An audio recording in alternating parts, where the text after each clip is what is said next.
আসসালামু আলাইকুম রহমাতুল্লাহি ওয়া বারাকাতুহ। বিসমিল্লাহির রহমানির রহিম। প্রিয় শিক্ষার্থী বোনেরা, আহলান ওয়া সাহলান। কোরআন পড়ুন সহজ পদ্ধতিতে কোর্সের আরও একটি ক্লাসে।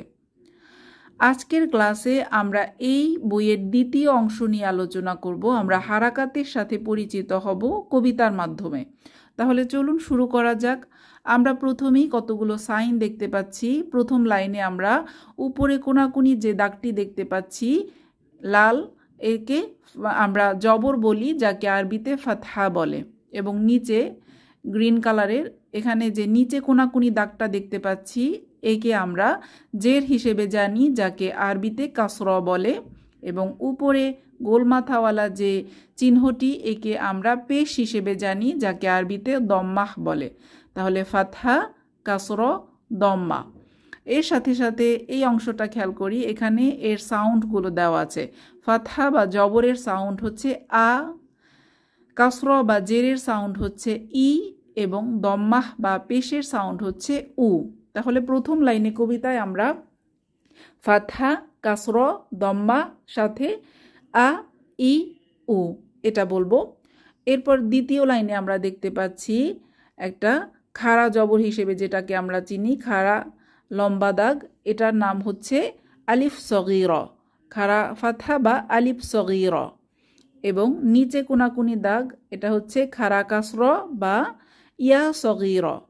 এবং পরবর্তীতে যেটি আছে একে আমরা উল্টা পেশ হিসেবে চিনি, যাকে উল্টা দম্মাহ বা ওয়াও সগীর বলে। তাহলে আমরা কবিতার লাইন বলবো আলিফ সগীর, ইয়া সগীর, ওয়াও সগীর। আর এর সাউন্ড হচ্ছে টেনে বলতে হবে, মাদ বা টেনে পড়তে হবে।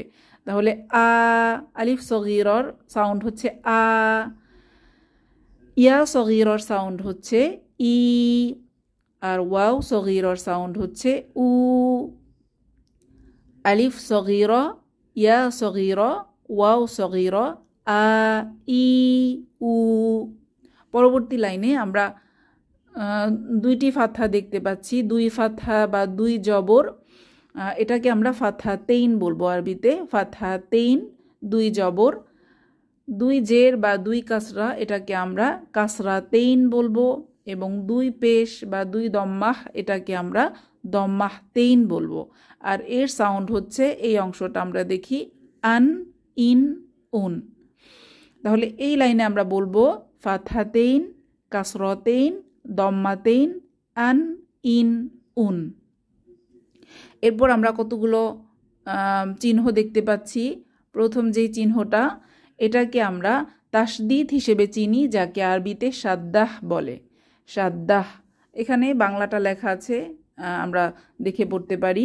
এরপর মাদ, এই চিহ্নটাকে মাদের চিহ্ন বলে, মাদ আমরা এটা চিনি। এরপর এই চিহ্নটাকে আমরা সাকিন, জজম বা সুকুন বলি।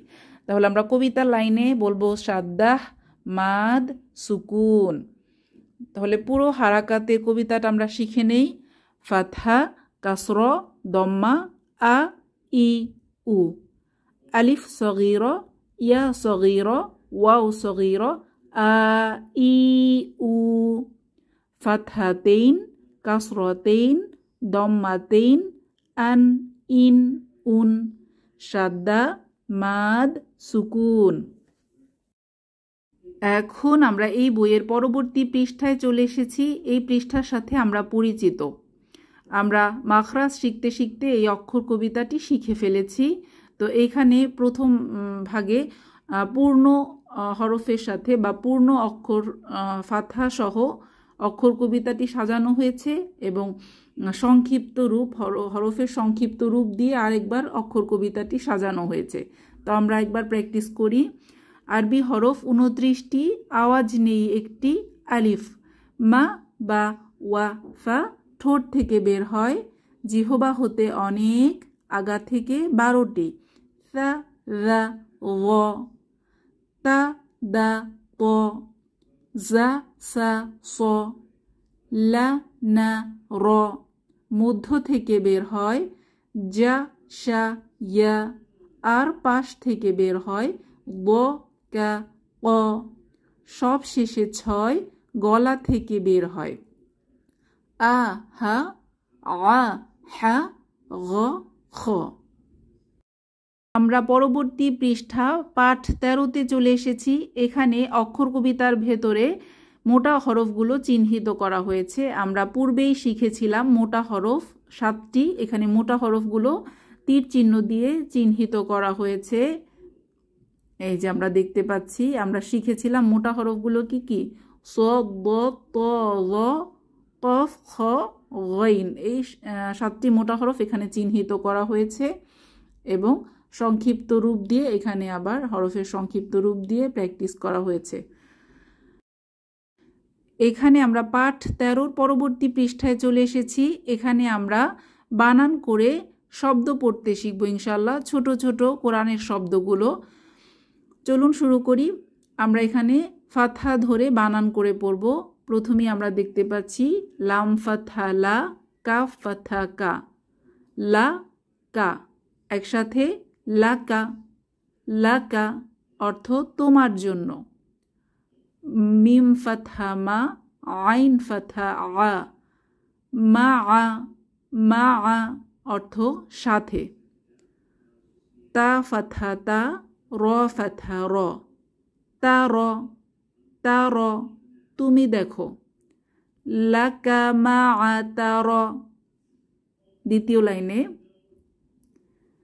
জা আ লা, জা আলা, জা আলা সে তৈরি করেছে। মা আ কা, মা আ কা তোমার সাথে, মা আ কা। তা র কা, তা র কা সে ত্যাগ করেছে। অবশ্যই আমরা মাখরাজ অনুযায়ী বানান করে পড়ার চেষ্টা করব। তৃতীয় লাইন খ লা ক, খলাক, খলাক তিনি সৃষ্টি করেছেন। বা লা গ, বালাগ সে পৌঁছেছে, বালাগ। আ খ দা, আখযা, আখযা সে গ্রহণ করেছে। চতুর্থ লাইন ওয়া খ লা ক, ওয়া খলাক, ওয়া খলাক এবং তিনি সৃষ্টি করেছেন। ফা বা আ সা, ফা বা আসা, ফা বা আসা অতঃপর সে পুনরুত্থান করেছে। ওয়া জা আ লা, ওয়া জা আলা, ওয়া জা আলা এবং সে তৈরি করেছে। এবার আমরা একসাথে পড়ার চেষ্টা করব প্রথম থেকে। লাকা মা আ তার, জাআলা মাআকা তারাকা, খলাক বালাগ আখযা, ওয়া খলাক ফাবাআসা ওয়া জাআলা। তাহলে আজকের পাঠ আমাদের এ পর্যন্তই। আমরা বানান করে মাখরাজ সহ পড়ার চেষ্টা করব, অর্থগুলো ভালোভাবে পড়ব ইনশাআল্লাহ। এখানেই শেষ করব। সুবহানাকাল্লাহুম্মা ওয়া বিহামদিক নাশহাদু আল্লা ইলাহা ইল্লা আনতা আস্তাগফিরুকা ওয়া আতুবু ইলাইক। আসসালামু আলাইকুম ওয়া রাহমাতুল্লাহি ওয়া বারাকাতুহু।